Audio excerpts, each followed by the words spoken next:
Et le bonjour à tous, bon lundi, bonjour, j'espère que vous allez bien, que vous avez passé un super week-end, un joyeux Halloween, que vous êtes régalés de sucreries, de moments passés entre amis. Nous c'était hyper cool, on a passé un petit week-end dans une maison avec une superbe cheminée, c'était vraiment cool. Donc j'espère que vous aussi, vous avez passé un super week-end en tout cas. Nous, c'était la régalade. Aujourd'hui, on se retrouve pour un nouveau live. On va parler, enfin, on va surtout répondre. J'ai eu pas mal de questions sur Instagram concernant du coup la kinésithérapie. Alors j'ai double musique, on va quitter ça. Hop. La kinésithérapie, donc pour les étudiants surtout en fait. J'ai demandé aux étudiants de me poser des questions concernant du coup la kiné, qu'est-ce qu'ils aimeraient savoir? Moi qui étais aussi jeune étudiant, il y a maintenant 4 ans, je suis diplômé depuis 4 ans. C'est une des questions d'ailleurs qu'on m'a posée, depuis combien de temps je suis diplômé, donc ça fait 4 ans. Ça va faire 5 ans en mars, que je suis diplômé, mais ça fait que 4 ans et quelques ça fait de 4 ans et 2 mois que je travaille, actuellement. Donc septembre 2020, c'était mon premier mois de travail dans le marché des kinésithérapeutes de France. Donc voilà, on a je crois une quinzaine de questions. J'ai demandé justement à ceux qui n'ont pas eu le temps de répondre de venir sur le live et me poser des questions. Donc s'il y a d'autres questions, on verra. Je vais les compter, les comptabiliser. Donc 2, 4, 6, 8, 10, 12, 14, 15. 15 questions. 15 petites questions concernant justement la kiné, l'accès à la kiné après avoir été étudiant en kiné, donc du coup jeune diplômé. Il y en a certains qui me demandent des conseils, d'autres qui me demandent la différence entre certaines choses, d'autres qui me demandent mon ressenti en tant que jeune kiné par rapport à mon tout début.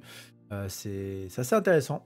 C'est vrai qu'au tout début, je faisais pas mal de posts d'ailleurs sur Instagram concernant tout ce qui est l'équivalence, parce que je venais d'un pays étranger de la France, donc pour pouvoir travailler en France, il fallait passer par une équivalence. Ça m'a pris du temps, donc du coup, je l'ai bien expliqué en post à l'époque. Tout ce qui est l'inscription à la CPAM, l'ordre des kinés, tout ça. Mais on va revenir parce qu'il y a des questions comme ça qui sont posées sur Instagram. Donc n'hésitez pas, si dans le live, vous avez envie de poser votre question, n'hésitez pas, vous le mettez sur le chat. Si je ne la vois pas, remettez-la une deuxième fois, histoire que je la vois, mais normalement, tout devrait bien se passer. J'espère en tout cas que vous allez bien et on est parti pour ce live. Bien sûr, après, on ira sur un petit jeu. Vous savez que, enfin, pour ceux qui étaient là la semaine dernière, on a eu un petit problème, encore une fois, de bug sur Resident Evil 4. Donc à chaque fois que je lance, et j'ai compris d'où venait le problème. En gros, dès que je suis en stream et que il y a soit Brave, soit Edge qui est de lancer, en fait ces deux navigateurs, ils ont une option boost graphique. On ne sait pas pourquoi, on ne sait pas à quoi ça sert, mais il y a un boost graphique. Donc est-ce que ça vient de là? On verra. Je l'ai désactivé. Si ça ne marche pas, j'ai trouvé la solution, c'est de totalement fermer en fait. Et je prendrai ma tablette pour suivre les messages qui suivront sur le chat. On est parti pour une première question. Je vais ajouter un repère tout de suite, comme ça au moins je pourrai avoir le suivi. Je vous mettrai tout ça sur YouTube après ce live. Je vous découperai tout. Je mettrai aussi sur Instagram afin que tout soit au propre. Donc, c'est parti. On va commencer la foire aux questions. Hashtag étudiant pour les étudiants kinés. Donc aujourd'hui, on se retrouve du coup pour ce FAQ. Quels sont les avantages et les inconvénients en tant que kiné en libéral? Et après, il y a en milieu hospitalier. Alors, en kiné libéral, je vais commencer par les avantages. L'avantage du kiné libéral, c'est que tu es ton propre patron, dans un premier temps. C'est toi qui décides tes horaires, c'est toi qui décides qui tu veux traiter, c'est toi qui décides combien est ta séance, c'est toi qui décides qu'est-ce que tu veux faire. Est-ce que tu veux faire plutôt du massage, plutôt de l'exercice, plutôt, etc. Ça, kiné libéral, t'es ton propre patron, il n'y a personne au-dessus de toi. On va penser que le titulaire, c'est ton patron, mais non. En fait, tu viens juste travailler dans son cabinet, tu lui donnes une rétrocession, mais en aucun cas, tu es son employé. Tu lui reverses juste une rétrocession pour pouvoir travailler dans son cabinet, pour profiter de son matériel, de sa réputation, de son nom, Mais ça s'arrête là. C'est pas parce que tu es collaborateur ou assistant que tu es obligé de suivre ce qu'il va te demander. Maintenant, il y a des cabinets, je sais, qui vont te dire, bah, toi, tu vas plutôt travailler de 7h à 15h et c'est notifié sur un contrat. Je pense à des cabinets, des grosses structures comme COS, comme tous les cabinets du sport qu'il y a sur Paris. Donc, ils vont forcément te demander de respecter un certain horaire. Tu peux faire plus s'il y a la possibilité de plus, mais au moins pour avoir des équipes, une équipe du matin, une équipe de l'après-midi. Autre avantage du kiné libéral, c'est que, bah, comme je dis juste avant, tu peux choisir la patientèle que tu veux soigner. Si tu veux te spécialiser dans l'épaule, comme je vous épaule sur Instagram, tu peux le faire. Si tu veux faire que du kiné du sport comme kinéaste, tu peux le faire. Si tu veux faire que du périnée, tu fais que du périnée. Et ça, c'est cool. Les inconvénients, c'est que tu vas voir qu'être en kiné libéral, bah, tu n'as pas de vacances.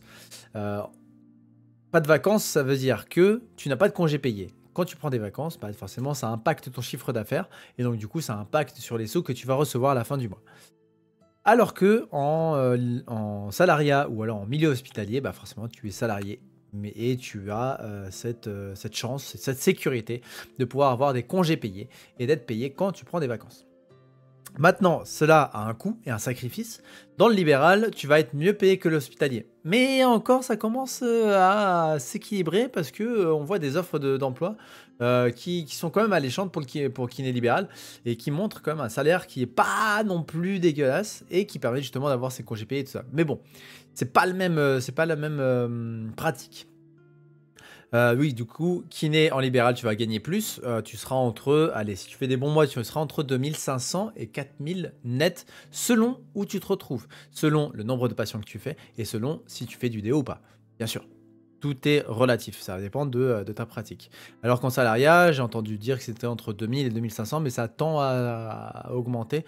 Mais ça, je vous en donne pas la certitude parce que je m'y connais pas. Non plus, j'ai pas fait des recherches par rapport à cela. Autre avantage du kiné libéral, c'est que, au-delà de pouvoir choisir ta patientèle, tu as le droit aussi de choisir comment tu pratiques. C'est-à-dire que si demain j'ai envie de faire que de la mobilisation, je fais de la mobilisation. Si demain après-midi j'ai envie de faire que de l'exercice, ça sera que de l'exercice. Bien sûr, après ça va dépendre du patient que tu vas avoir devant toi, ses capacités, son bilan et ce que tu dois lui apporter pour que tu le traites, quoi. Si tu as un patient qui arrive avec une post-fracture et qui vient d'enlever le plâtre, tu vas pas aller lui faire du squat ou du deadlift. Bien sûr, bien entendu, tu vas au début le mettre sur table, travailler un petit peu, lever de tension, etc. etc. Après, au niveau hospitalier, moi ce que je trouve comme inconvénient, c'est que moi je n'aime pas cette pratique. Donc je ne serai pas non plus très objectif dans mon avis. Mais dans l'hospitalier, en gros, ça va être beaucoup de personnes âgées. Si tu travailles en SSR, par exemple, hein, je parle pas d'hospitalier, genre si tu vas en service traumatologie et tout. Généralement, quand tu vas en hospitalier, c'est généralement les SSR qui recherchent beaucoup. Bah, parce que, en gros, tes patients qui sont internés et qui sont en attente d'être envoyés soit en EHPAD, soit retour à domicile, bah, ils vont avoir besoin de soins et c'est généralement des patients qui sont entre allez, 80 et 95, 100 ans grand max. Et du coup, c'est pas de la kiné active comme un kiné du sport aimerait. Il y a des kinés qui aiment ça. Moi, j'aime pas. Moi, j'ai l'impression de mal faire mon travail parce que le petit papy, je vais le faire 3 4 squats, il va être fatigué, il va me dire j'en ai marre et en fait, tu le regardes, tu te dis non, faites-en plus, ça vous fera du bien. Et en fait, il en a marre et tu as l'impression de pas de perdre ton temps parce que ça leur fait du bien, on se l'accorde, hein. Moi, j'ai vu des personnes âgées à qui j'ai fait beaucoup de bien et ça, c'est vrai que c'est cool, mais c'est une petite partie des patients que j'ai pu avoir en SSR chez qui j'ai vu ça. Donc voilà, moi c'est les inconvénients que je vois par rapport à ma pratique actuelle. Je suis beaucoup mieux en kiné libéral actuellement qu'en SSR, bien que j'étais en libéral aussi en SSR, hein.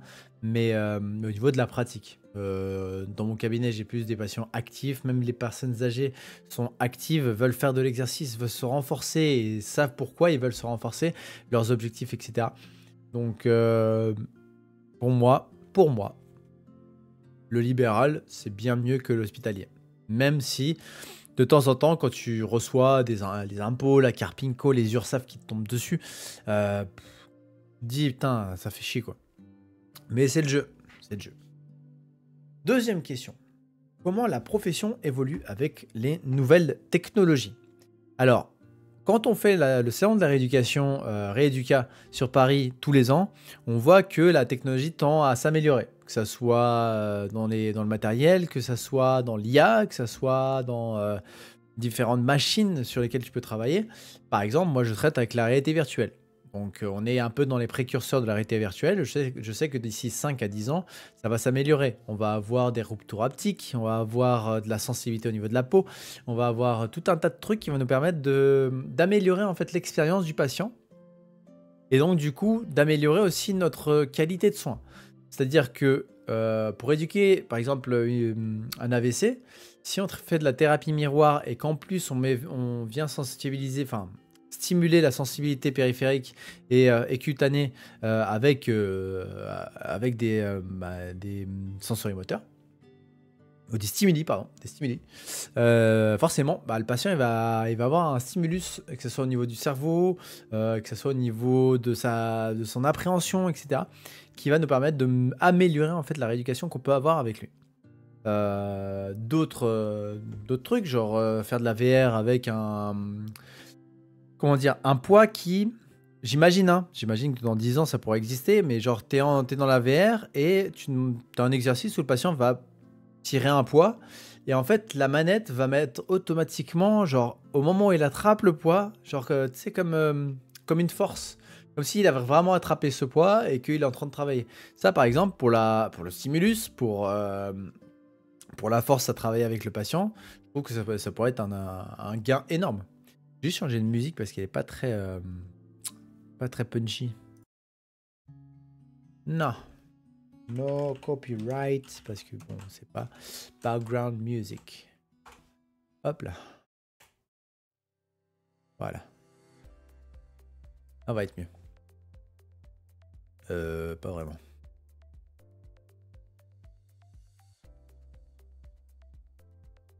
Voilà.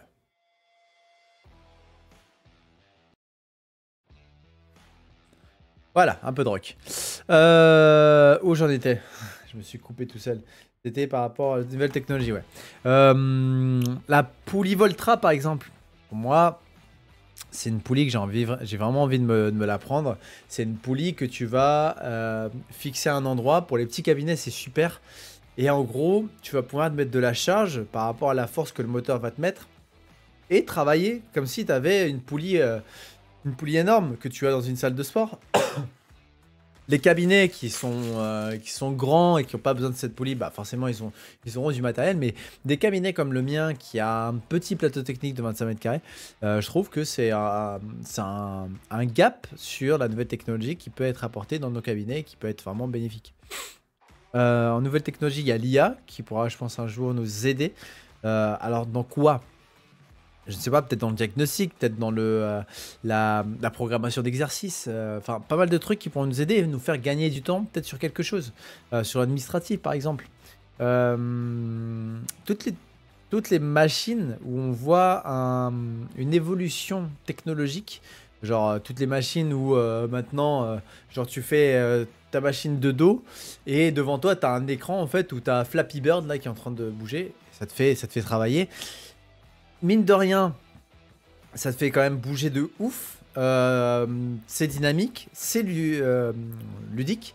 Donc du coup, les patients, ils aiment ça. Ils aiment s'amuser tout en travaillant. C'est pour ça que quand je fais de la VR, j'ai beaucoup de patients qui me disent « Oh là là, j'ai plus transpiré que quand je fais l'exercice avec vous. » Bah oui, mais parce qu'en fait, ils sont tellement pris dans le jeu qu'ils vont à fond, ils s'en rendent pas compte.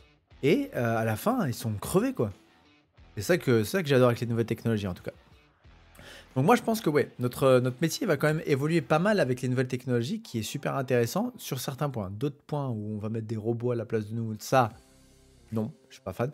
Mais sinon, tout le reste, ouais, je suis fan. Alors, troisième question.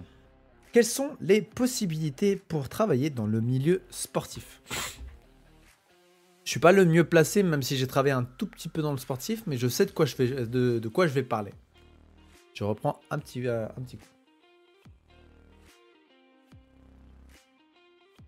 Alors, il est possible pour un kiné qui sort d'école de travailler dans le sport Et il y a différentes opportunités qui peuvent s'offrir à lui. Travailler dans le haut niveau, genre le Paris Saint-Germain, le Marseille et tout ça, c'est à mettre de côté. Parce qu'avant de penser rentrer dans ce genre de club, il faut se faire un nom dans le milieu du sport. Même handball, rugby. Et encore, rugby et handball, je pense que c'est plus facile que le football, par exemple. Maintenant, et j'en ai parlé justement avec Kinéast, il faut s'attendre à avoir un super métier ou pas. Parce que des fois, les kinés sont considérés uniquement comme des masseurs. C'est-à-dire qu'ils vont juste faire du massage de récupération, du massage d'échauffement, et c'est tout. Ils vont pas faire la rééducation parce que les sportifs, ils vont avoir un coach personnel ou un préparateur physique, etc. Maintenant, dans les clubs où tu as quand même ta place, où tu vas sentir que tu vas pouvoir faire de l'actif, etc., là où Pierre, il en a fait, faut t'attendre à ce que ton salaire, bah, il suive pas. Bah, malheureusement, même si les clubs, ils ont des sous, c'est pas là-dedans qu'ils vont mettre des sous. Et ils vont préférer un gars qui vont payer 800 euros plutôt qu'un gars un peu plus expérimenté qui vont payer 1800 parce qu'ils demandent 1800. Maintenant, tu peux aussi rejoindre des clubs amateurs. C'est-à-dire que sur ton temps libre, tu te mets en accord avec le club, soit un petit défraiement, soit bénévolement, soit bah, tu fais partie du club donc qui te paye ta licence, etc. Ça, c'est possible et il faut voir avec les petits clubs amateurs. Donc, généralement, si tu vas avoir ton club avec qui tu joues, donc si tu es handballeur, tu vas avoir ton club d'handball, si tu es volleyeur, tu vas avoir ton club de volley. Et il est possible de faire ça, moi je l'ai déjà fait. Rentrer après dans le sport, quand tu parles de sport, est-ce que tu parles de sport vraiment, genre au cabinet, faire de la kiné du sport, ou uniquement dans les clubs de sport? Donc moi je pense que, et après je connais pas, hein, comme je te disais, mais il faut que tu aies un à côté, je pense, pour pouvoir vivre de ta passion. Donc oui, c'est cool, c'est un super métier si tu arrives à avoir un club qui te suit, qui t'écoute et qui te permet de certaines libertés. Maintenant, si c'est juste pour faire du massage et être payé au lance-pierre, je pense pas que ce soit le meilleur endroit où tu vas kiffer faire de la kiné du sport. Mais il est possible dans nos cabinets, dans tous les cas, ou même de faire de la réathlétisation avec des sportifs, de pouvoir faire de la kiné du sport. Au-delà d'aller dans une structure sportive ou club sportif. Quatrième question. Que peux-tu conseiller à un jeune kiné qui se lance dans son activité? De prendre son temps. Bien sûr, tu sors d'école, tu as envie de travailler, tu as envie de gagner des sous. Maintenant, tu prends ton temps par rapport à où est-ce que tu veux travailler, qu'est-ce que tu veux faire. Est-ce que tu veux faire remplaçant? Est-ce que tu veux être collaborateur ou assistant tout de suite? Ou est-ce que tu veux être titulaire? Alors, moi, mon conseil, c'est pas de se lancer titulaire tout de suite, mais prends ton temps par rapport à cela. Prends ton temps par rapport à l'endroit où tu veux travailler et qu'est-ce que tu veux faire. Ça se trouve, profites-en, tu n'as pas d'attache, tu n'as pas de copine, tes amis sont un peu éparpillés partout. Fais-toi une petite carte de la France et tu te dis bah, je veux travailler là, là, là, là, là, là, là, là. Et au moins ça te permet de voir certaines régions, voir différentes façons de travailler. Et au moins tu pourras te situer et te positionner par rapport à ce que tu as envie de faire de ton activité de kiné. Prends ton temps aussi sur l'administratif parce que si tu as des loupés, tu vas perdre du temps. Donc prends le temps de faire tous les papiers correctement, tu te fais une liste, tu coches bien toutes les cases et quand tu as tous les documents, bam, t'envoies tout ça. Et kiffe. Kiffe tes premiers remplacements, te mets pas la pression. Dis-toi toujours que ton premier patient, il sera moins que toi. Et c'est toi qui as la baguette magique, c'est toi qui va animer cette séance. Donc ton patient, il est là et il va t'écouter avec des yeux grands ouverts et des oreilles grandes ouvertes. Cinquième question. Est-ce que c'est facile de trouver un poste quelque part après, justement, là, j'imagine, après le diplôme kiné? Ma réponse est oui. Maintenant, faut que tu sois ouvert aussi à l'endroit où tu veux travailler. Si tu veux juste travailler dans l'arrondissement du 13e, forcément, tu vas pas avoir beaucoup d'offres. Maintenant, si tu veux t'étendre sur tout Paris, ou toute l'Île-de-France, ou tout le nord de la France, là, tu auras beaucoup plus d'offres. Tu auras des remplacements, des assistants, des collaborations, et même des fois des titulaires qui lâchent leur activité. Donc oui, c'est facile de trouver un poste. Maintenant, il faut savoir ce que tu as envie de faire et t'ouvrir aussi un peu les chakras par rapport à l'endroit où tu veux travailler. te limite pas uniquement à une zone. Essaye de regarder un petit peu où est-ce que tu as envie de travailler par rapport à d'autres zones. Mais tu en trouveras. Il faut juste être à l'affût. Tu te mets sur les groupes Facebook. Des fois, les kinés de Parisiens. Tu dois avoir les kinés de Charente-Maritime, les kinés du Sud, etc. Remplis... Comment ça s'appelle? Physio... quelque chose, le site. Attends. Le site, c'est Physiorama? Ouais, c'est Physiorama. Ouais, c'est Physiorama. Donc, tu te mets sur les groupes Facebook, Physiorama, Happiness, Rempléo. Enfin, tu as plein d'applications et plein de sites internet qui te permettent de voir et de checker un petit peu les petites annonces. Physiorama, c'est un peu pour les old school, mais c'est comme ça que moi j'ai trouvé mon cabinet actuel. Donc, vas-y quand même. Il y aura toujours des annonces assez intéressantes et qui pourront te permettre de voir plus loin un petit peu par rapport à ce que tu as envie de faire. Et pour savoir, il s'avère qu'il y a un moment donné, tu auras peut-être trop d'offres pour juste toi et tu devras choisir. Et ça, c'est cool. C'est quand même un bon problème, ça. 6e question. On est donc du coup ici, tac, tac, tac, tac. Est-ce qu'il est facile de se faire une patientèle? Alors, moi, je vais être objectif par rapport à Paris et même Saint-Maurice. Dans le 94, parce que c'est où j'ai travaillé.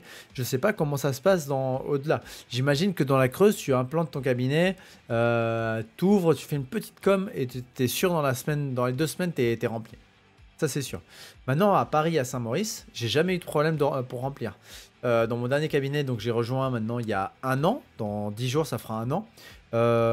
Quand j'ai lancé mon Doctolib, j'avais 34 patients. C'était les anciens patients qu'on m'avait envoyés et que du coup j'ai noté que j'ai appelé. J'avais une liste de patients à appeler et j'ai tout appelé et du coup j'en avais 34. En une semaine, je suis passé de 34 à 75 patients. Donc pour te dire, ça va super vite. Les gens, ils attendent un kiné, même sur Paris. Même sur Paris, qui est une grande ville avec beaucoup de kinés, on attend des kinés. Et donc, les patients, ils sont à l'affût de ça. Ils sont à l'affût des nouveaux kinés. Et il y en a tous les jours, il y a des patients qui demandent de la kiné. Donc, te faire une patientèle, c'est vraiment, vraiment facile. Tu n'as limite même pas besoin de faire quoi que ce soit. La seule chose que je te conseille quand tu es sur Paris, c'est de te mettre sur Doctolib. Doctolib, j'ai aucun partenariat commercial avec eux. Mais aujourd'hui, je peux le dire, tu t'installes, tu ouvres ton Doctolib, tu es plein dans la semaine. Quels sont les premiers pas à faire quand on rejoint un cabinet, comme collaborateur, assistant? Déjà, ton premier pas, c'est d'ouvrir ton Doctolib, ouvrir ton agenda, d'appeler les patients s'il y a une liste de patients à appeler. Parce que des fois, si tu rejoins un cabinet qui est plein, il va avoir une liste d'attente, donc il aura plein de patients à te donner, plein de contacts à te donner pour te faire ta patientèle. Donc sans problème, c'est pour ça. Ensuite, tu vas évaluer une zone de pratique autour de ton cabinet pour voir où sont les médecins, où sont les rhumatologues, où sont les chirurgiens, où sont les médecins du sport, etc. Même les confrères, hein. Et t'envoies un courrier. T'envoies un courrier à tout le monde. Si tu retrouves un mail, t'envoies un mail. Si tu trouves l'adresse postale, t'envoies un courrier à tout le monde avec avec un courrier disant tu viens de t'installer, t'es kiné, t'es formé en machin, etc.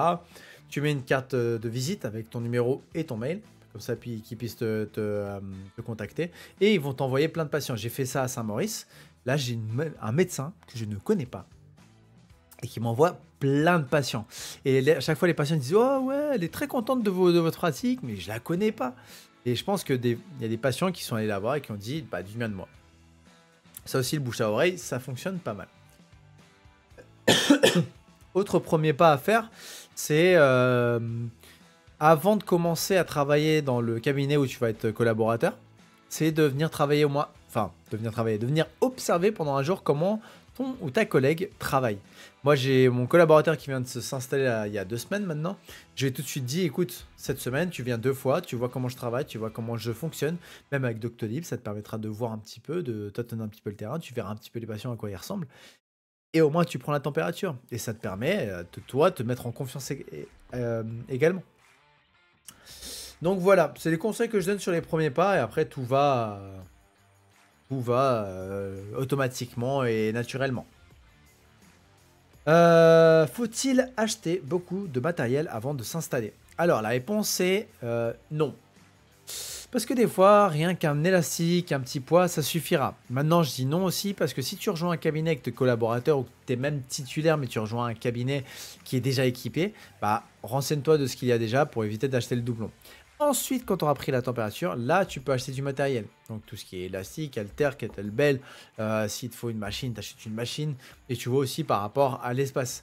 On se rend compte de l'espace uniquement quand on commence à travailler dedans. Moi, aujourd'hui, tu vois, par exemple, j'ai dégagé une machine qui prenait la poussière dans ma salle. Ah, ça m'a débloqué un espace, t'imagines même pas. Maintenant, mes patients, ils tapent plus dans la machine quand ils sont sur la VR. Donc, ça, c'est cool. Et ça va me permettre justement de peut-être agrandir un peu plus mon bureau, mettre, je sais pas moi, un petit rack pour mes petites haltères. Enfin, il faut que tu travailles dans ton espace pour savoir qu'est-ce que tu dois faire et qu'est-ce que tu dois acheter pour améliorer en fait ta qualité de soins et aussi toi, ton envie, bien entendu. Au tout début, j'avais pas de canapé. Je me suis dit, je vais acheter un canapé, je vais la mettre dans ma salle, ça va faire un petit peu comme ma chambre. J'ai mis une petite bibliothèque avec mes figurines et tout. Et ça, c'est venu que après quelques mois de travail dans cet espace-là. Faut que tu t'y sentes bien et pour t'y sentir bien, faut que tu y restes et que tu la meubles. C'est un peu comme une maison. Tu la meubles au fur et à mesure.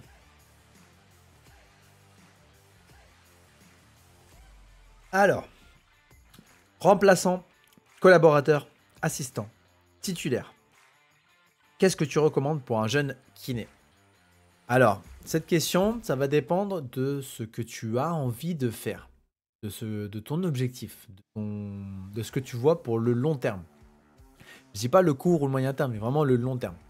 Si dans le long terme, tu as envie de t'installer, et encore, je vais revenir un petit peu sur ma réponse, c'est même pas forcément par rapport à ton objectif du long terme, même ça peut être en court ou moyen terme, mais déjà, te lance pas tout de suite en titulaire.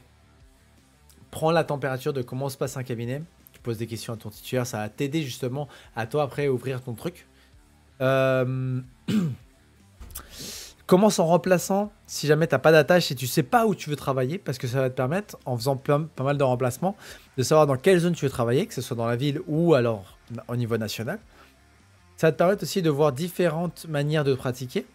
On peut un peu te faire une idée de comment tu as envie de toi pratiquer dans ton cabinet.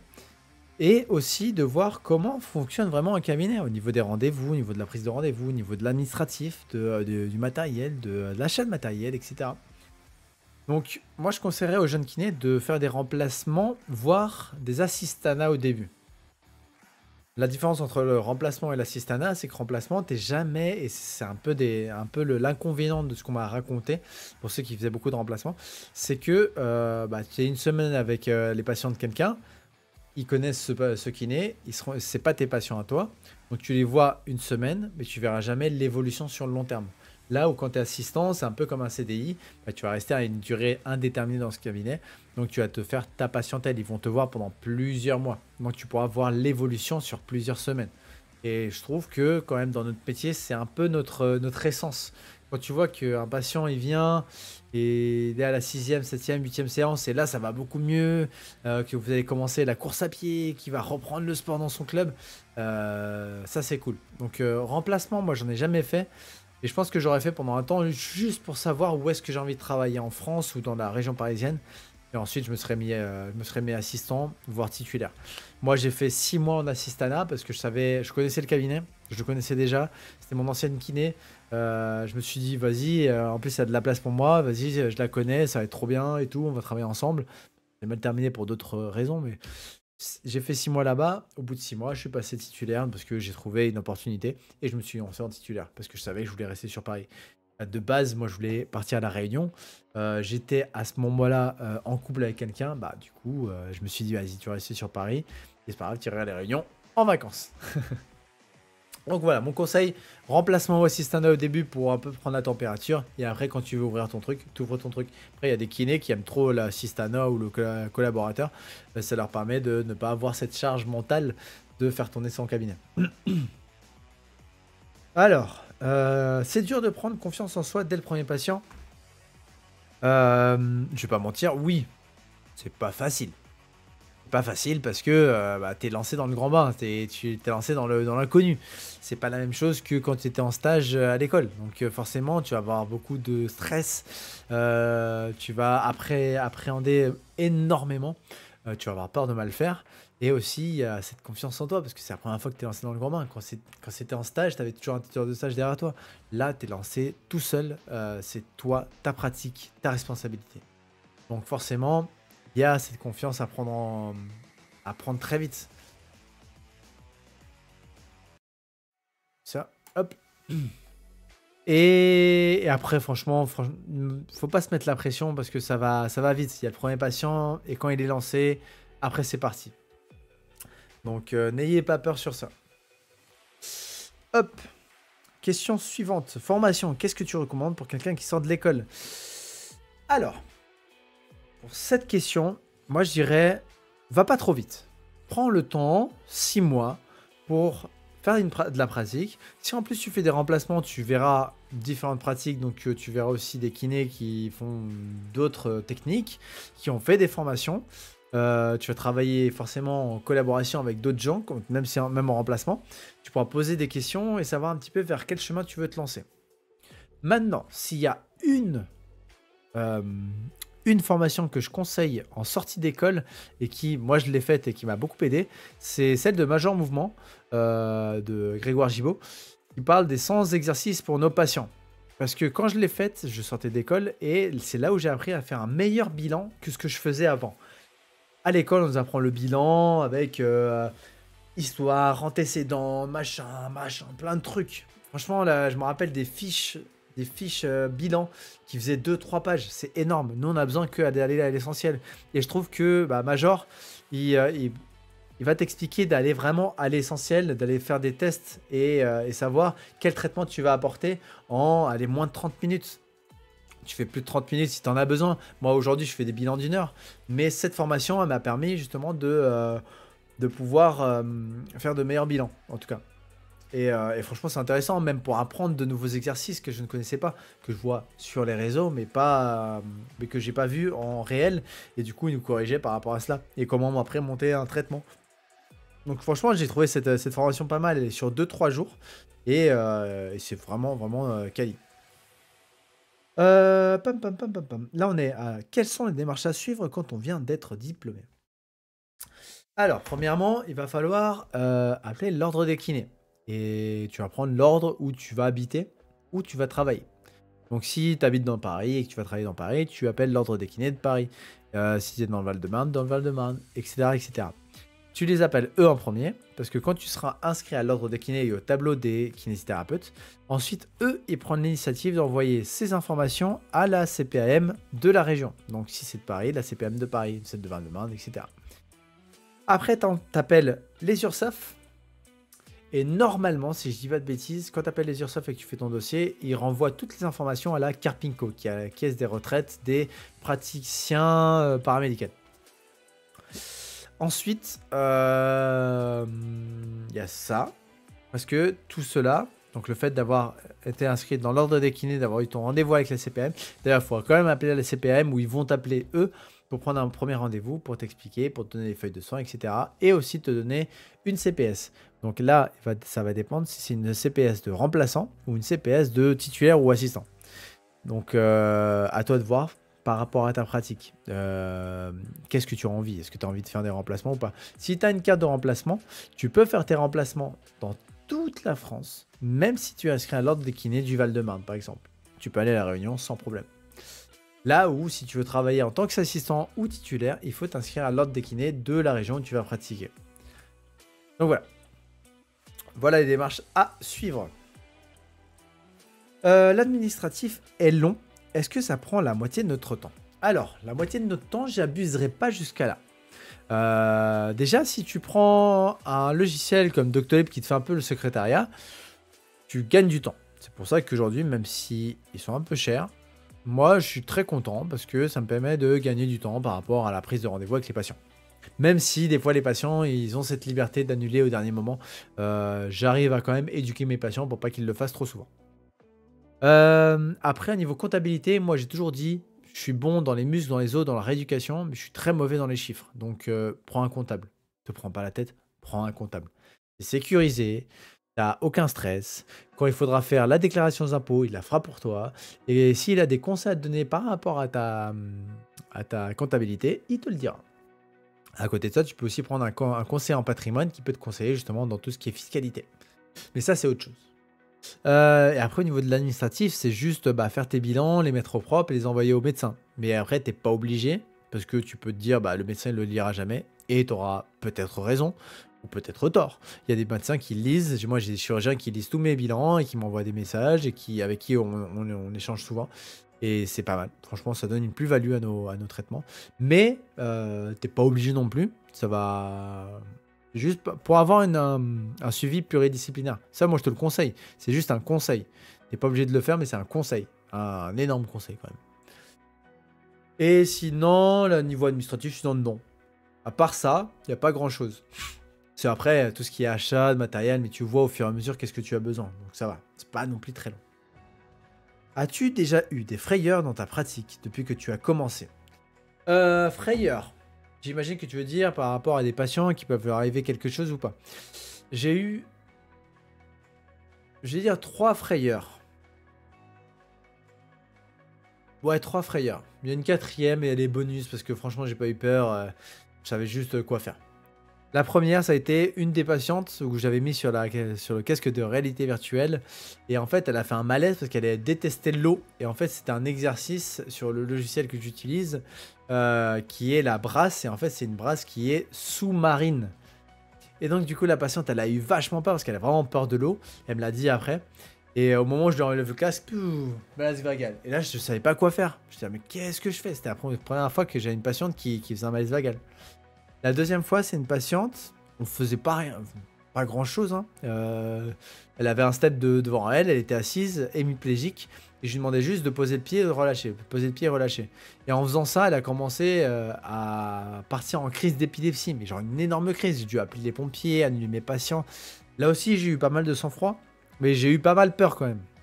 Mais si, ça y est, j'ai la première patiente qui a fait un arrêt cardiaque au cabinet. J'ai même pas de défibrillateur. Enfin bref. Chaud. La troisième, dernièrement, mais ce que je vous ai dit, ça n'a pas fait peur non plus.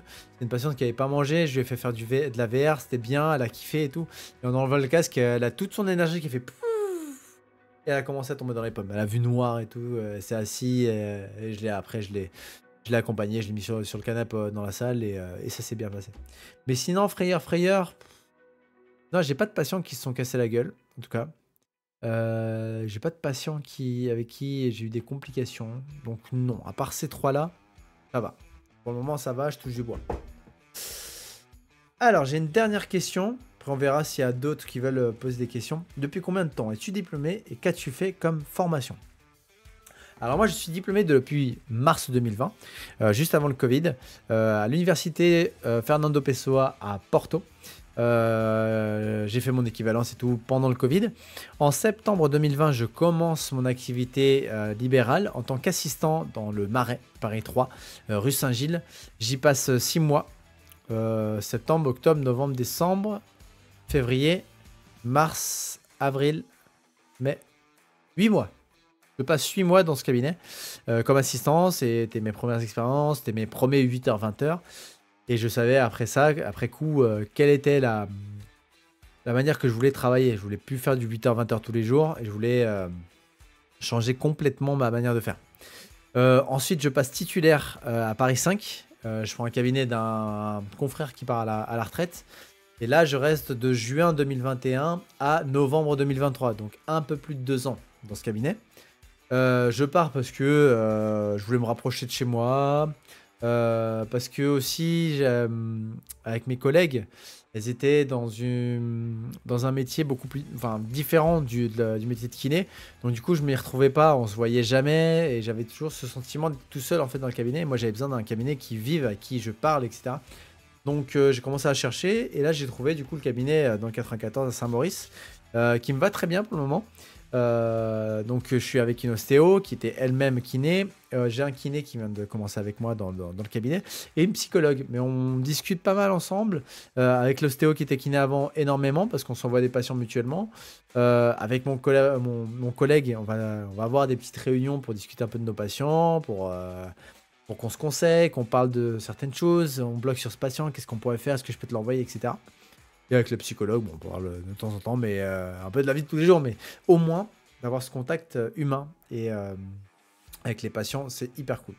Ça, c'est pour mon travail. Où est-ce que je suis passé et quels sont les différents cabinets que j'ai fait. Les formations que j'ai fait, donc j'ai commencé par les 100 exercices pour vos patients de majeur mouvement. J'ai fait l'accès direct à l'entorse de cheville de l'ITMP. J'ai fait la formation sur la prise en charge du e-sportif, donc du sportif de game, enfin le gamer de compétition avec Santé e-sport dans l'association dans laquelle je fais partie. J'ai fait la formation Mackenzie, cours A sur la cervicale. Ça, la cervicale, ouais. Non, la lombaire, pardon. C'était sur la lombaire. J'ai fait la formation Dry Needling dernièrement, ponction sèche, qui m'a apporté pas mal franchement, de bienfaits sur certains patients. J'ai piqué pas mal de fois depuis que j'ai fait la formation et franchement, je suis assez content de cette formation. J'ai fait la formation pendant un an de kinésport expert. Donc appareil au Parc des Princes, pareil, qui m'a apporté pas mal de bagages dans mon activité et qui m'aide aujourd'hui, je trouve. Je suis en train de faire la formation épaule, l'épaule conflictuelle, mais c'est un e-learning. J'avais commencé aussi le e-learning de Cadogan sur l'épaule aussi, mais trop long. J'avoue que moi, les e-learning, j'ai un peu du mal. Et voilà. Là, prochainement, donc pas la semaine prochaine, mais la semaine d'après, on fait la formation épaule au top de kiné au top. Et en janvier, on fait la formation prise en charge de l'épaule EB pratique de Je vous épaule et Aziz Physio, qui sont eux spécialisés dans l'épaule. Voilà, par rapport à mes formations et mon CV, en fait, par rapport à les endroits où j'ai travaillé. Donc voilà. Est-ce que vous avez d'autres questions ou des questions auxquelles je pourrais répondre ou sinon je m'en ajoute, mais je pense qu'on a fait le tour quand même. J'espère que en tout cas ça aidera les étudiants kinés à y voir un peu plus clair. Dans tous les cas, je mettrai tout ça sur Instagram et sur YouTube pour avoir accès justement à ces réponses que j'ai données aujourd'hui. Donc n'hésitez pas, si vous êtes présent sur le chat, à me mettre une petite question. Je vais regarder s'il n'y a personne qui m'a également écrit sur Insta. Je pense pas. Ouais, toutes ces questions, j'avais répondu. Impec. Remplaçant collaborateur, ça on avait vu, ouais.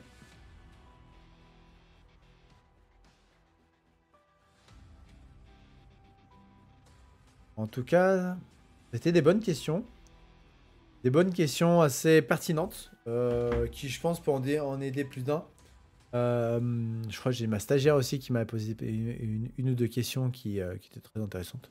Donc n'hésitez pas, je vous mets le petit point d'exclamation réseau si jamais vous n'avez pas accès à mes réseaux. Comme ça, vous ne ratez rien. Je nous laisse encore 2 petites minutes. Si personne n'a de questions, on fera une micro-pause, histoire juste d'aller chercher de l'eau. Et ensuite, on se lancera sur Resident Evil. Ouais, sur Resident Evil, j'ai envie de le commencer. C'est un jeu que je laisse encore sur le feu et que j'ai pas commencé à jouer parce qu'il y a eu ce bug qui m'a empêché d'y jouer. Un jour, on se lancera sur House Flipper et on créera des cabinets de kiné. Ça pourrait être intéressant et rigolo à faire. Je sais pas d'ailleurs s'il n'y a pas du matériel de kiné. Bon, des haltères et tout ça, il doit y en avoir, mais genre table de massage et tout. Ce serait drôle. Et du coup, comme ça, on ferait un cabinet de kiné.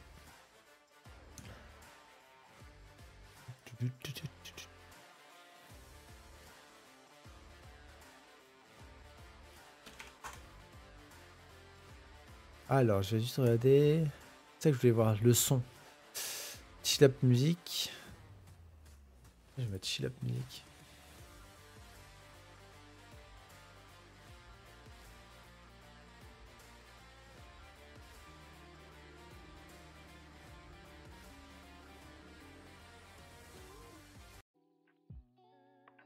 Voilà, là c'est mieux. Calme.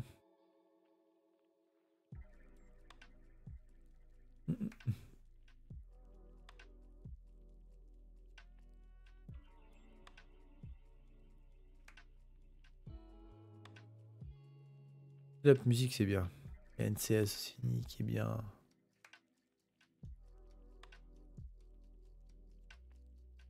Ah, il faudrait que je le vois. Oui, c'est possible de passer de la musique. Chut. On regardera ça après. Bon, comme il n'y a personne, je vous remercie du coup pour les questions. Je vais mettre de près tout ça, donc comme j'ai dit, sur YouTube et sur Instagram, mais même sur TikTok. Hein. Faire un petit mix de tout. Je m'absente 2 petites minutes. Je vais aller juste chercher de quoi boire, un petit passage au pipi. Et après, on se lance sur Resident Evil 4. A tout de suite.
Et re tout le monde, on est reparti du coup pour notre live et on va aller sur Resident Evil 4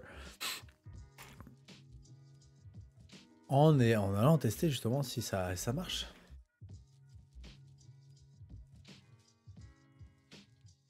Bam. Oh, elle fait le 4. Hop là, 2020. Parfait. On va voir si ça marche. Avec... On met ça d'ailleurs. Et sur Steam.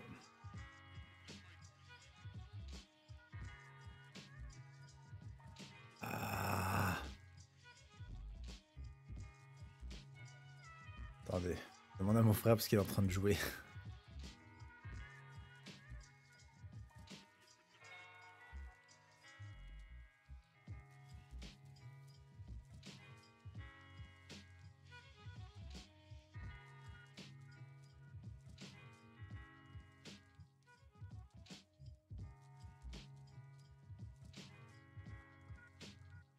On va attendre un petit peu que mon frère me réponde.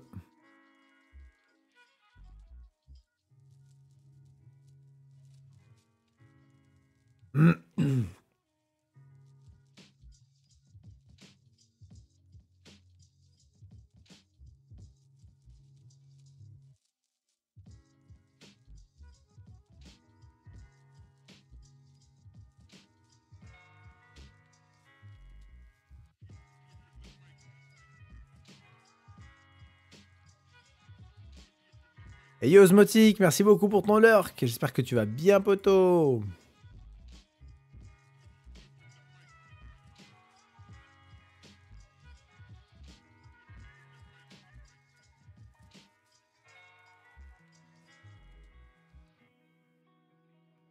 J'espère que tu vas bien.